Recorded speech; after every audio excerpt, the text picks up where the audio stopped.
మనం హైదరాబాద్ ప్రతినిధి హరీష్ దగ్గరికి వెళ్దాం. అక్కడ చూసుకుంటే ప్రధానంగా తెలంగాణ సీఎం కేసీఆర్ హైదరాబాద్ గోపనపల్లిలో బ్రాహ్మణ సదన్ను ప్రారంభోత్సవం చేశారు. ఇక సదనం ప్రాంగణంలో చండీ యాగం అలాగే సుదర్శన యాగం నిర్వహించినటువంటి పరిస్థితి కనిపిస్తుంది. పూర్ణాహుతి తర్వాత సదనాన్ని ప్రారంభించినటువంటి సీఎం కేసీఆర్ మొత్తానికి సదన్ కోసం 6 ఎకరాల 10 గుంటల స్థలం కేటాయించారు. బ్రాహ్మణ సమాజ ప్రస్తుత హితం కోసం ఇక దాదాపుగా 12 నిర్మాణాలు నిర్వహించినటువంటి పరిస్థితి కనిపిస్తుంది. ఇక బ్రాహ్మణులు ఆదుకోవడం బాధ్యతగా ప్రభుత్వం భావించిందని కేసీఆర్ తెలిపారు. అలాగే ఇంకొకటి ప్రధానంగా చూసుకుంటే బ్రాహ్మణ సదనాన్ని దేశంలోనే నిర్మించిన తొలి రాష్ట్రం తెలంగాణ కూడా చెప్పారు. సూర్యాపేటలో త్వరలో భవనం కూడా ప్రారంభోత్సవం చేస్తామంటే కూడా కేసీఆర్ చెప్పినటువంటి పరిస్థితి కనిపిస్తుంది. దీనిపై పూర్తి అప్డేట్స్ మా ప్రతినిధి హరీష్ వస్తారు. హరీష్ అందించండి, చెప్పండి ఏంటి మొత్తానికి ఉన్నటువంటి పరిస్థితి ఏంటి, ఇక అక్కడ ఉన్నటువంటి అప్డేట్స్ ఏంటి?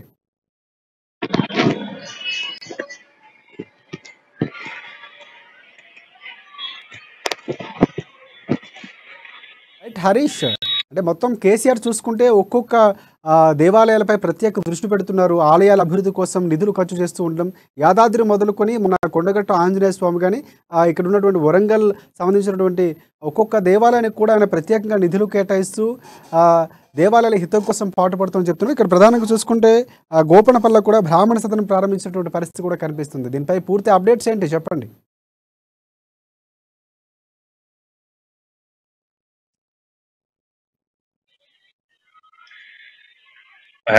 Thank you Rajasekhar. అయితే షేర్లింగంపల్లి గోపాన్పల్లిలో సీఎం కేసీఆర్ గారు ఈ రోజు బ్రాహ్మణ బ్రాహ్మణ కులాలకు సంబంధించిన సదనాన్ని ప్రారంభించారనుకోవచ్చు. ప్రధానంగా ఏదైతే తెలంగాణ రాష్ట్ర ఏర్పాటు తర్వాత అయితే 2017లో బ్రాహ్మణ పరిషత్ కార్పొరేషన్ ఏర్పాటు చేయడం జరిగింది. దాంట్లో భాగంగా బ్రాహ్మణ కులాలకు సంబంధించిన అనేక సంక్షేమ కార్యక్రమాలు కావచ్చు, అభివృద్ధి కార్యక్రమాలు కావచ్చు, ఈ సంక్షేమం నుంచి కూడా ప్రతి ఏటా 100 కోట్లు ఈ పరిషత్ కేటాయిస్తున్నారు. దాంట్లో భాగంగానే ఇతర బ్రాహ్మణ కులాలకు చెందిన అనేక సంక్షేమ పథకాలు ప్రవేశపెడతారు. దీంట్లో భాగంగా ఈ రోజు ఏదైతే గోపాన్పల్లిలో విస్తృత విప్రహిత బ్రాహ్మణ సంక్షేమ భవనాన్ని ప్రారంభించడం జరిగింది. ప్రధానంగా సీఎం కేసీఆర్ స్వయంగా అంటే చండీ యాగం కావచ్చు, అలాగే సుదర్శన యాగం కావచ్చు, ఇలా యాగాల్లో పాల్గొనడం జరిగింది. ప్రధానంగా ఈ వేదిక నుంచి కూడా బ్రాహ్మణులకు సీఎం కేసీఆర్ వరల జల్లు కురిపిస్తున్నట్టుగా తెలుస్తుంది. ప్రధానంగా చూడవచ్చు, ఏదైతే బ్రాహ్మణ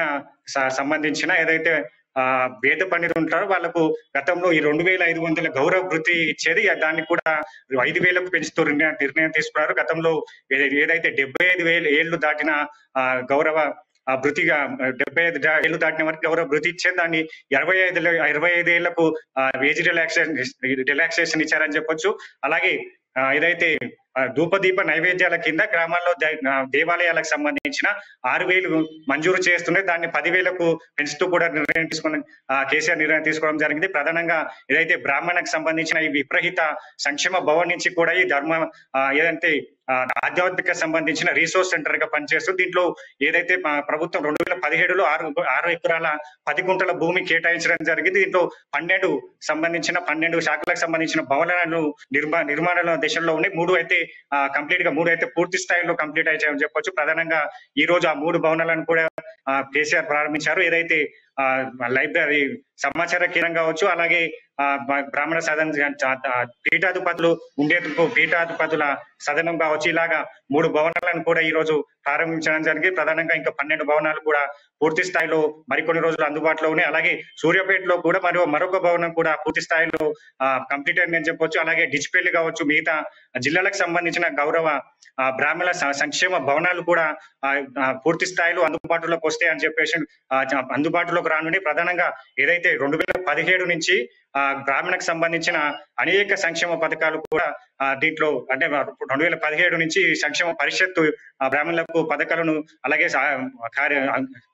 వివిధ అభివృద్ధికి చెందిన కార్యక్రమాలను కూడా ఏర్పాటు చేయడం జరుగుతుంది. అలాగే ఏదైతే బ్రాహ్మణులు ఉన్నత చదువులు చదివేందుకు విదేశాలకు వెళ్లే బ్రాహ్మణ విద్యార్థులకు కూడా ప్రభుత్వం ఏదైతే ఆర్థిక సహాయాన్ని అందిస్తుందో, అలాగే ఇక్కడ ఉన్నత విద్యను అభ్యసించి పేద బ్రాహ్మణ పిల్లలకు సంబంధించిన ఎంఎస్సి కావచ్చు, ఎంబీఏ ఉన్నత చదువులు చదివే వారికి స్కాలర్షిప్లు ఇవ్వడం జరుగుతుంది. అలాగే పోటీ పరీక్షలకు ప్రిపేర్ అవుతున్న ఏదైతే బ్రాహ్మణ విద్యార్థులకు సంబంధించి బీసీ స్టడీ సర్కిల్లో కూడా వాళ్ళు చదువుకునే విధంగా వీలు కల్పించడం జరిగింది. ప్రధానంగా అయితే గత ప్రభుత్వాల పాలనలో ఏదైతే బ్రాహ్మణుల పైన వివక్ష ఉండి దాన్ని తెలంగాణ రాష్ట్రం ఏర్పాటు తర్వాత సీఎం కేసీఆర్ ఒక బ్రాహ్మణ పరిషత్తును ఏర్పాటు చేయడం, దానికి అనుగుణంగా కూడా 100 కోట్లు కేటాయిస్తూ ప్రతి బ్రాహ్మణుని కూడా ఏదైతే తను ఇచ్చిన దానిపైన ప్రతి బ్రాహ్మణులకు అభివృద్ధి ఫలాలు దక్కే విధంగా కూడా ఈ కార్పొరేషన్ కొనసాగుతుంది. ఇంకా మునుముందు అనేక సంక్షేమ పథకాలు తీసుకొస్తాం, అలాగే బ్రాహ్మణులకు గౌరవం దక్కేలా కూడా చేస్తామని చెప్పి సీఎం కేసీఆర్ సభా వేదికగా చెప్పడం జరిగింది. ప్రధానంగా దీనికి సంబంధించి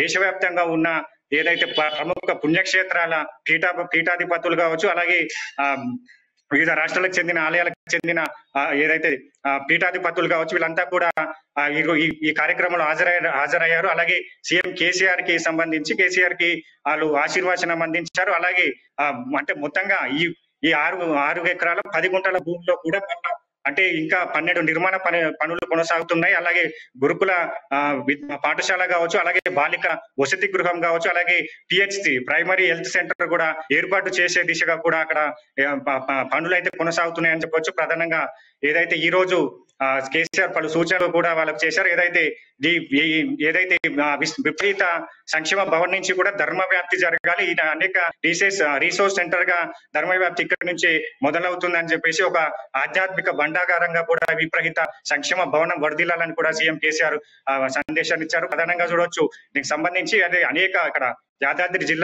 యాదాద్రికి సంబంధించిన పుణ్యక్షేత్రం కావచ్చు, అలాగే వివిధ పుణ్యక్షేత్ర అభివృద్ధి పైన కూడా సీఎం కేసీఆర్ దృష్టి పెట్టారని చెప్పొచ్చు. ప్రధానంగా ఆ పుణ్యక్షేత్రాల పైన కాకుండా బ్రాహ్మణులకు ఏదైతే గత ప్రభుత్వంలో వివక్ష గురైన బ్రాహ్మణులకు ఎలాగైనా వాళ్ళను అభివృద్ధి పదంలో నెట్టేలా తెలంగాణ ప్రత్యేక రాష్ట్రం తర్వాత వాళ్ళకు ఒక గౌరవం దక్కుతుంది. దీంట్లో ఇంకా భవిష్యత్తులో కూడా ఇలాంటి కార్యక్రమాలు బ్రాహ్మణ సమాజానికి అందిస్తామని కూడా సీఎం కేసీఆర్ చెప్పడం జరిగింది.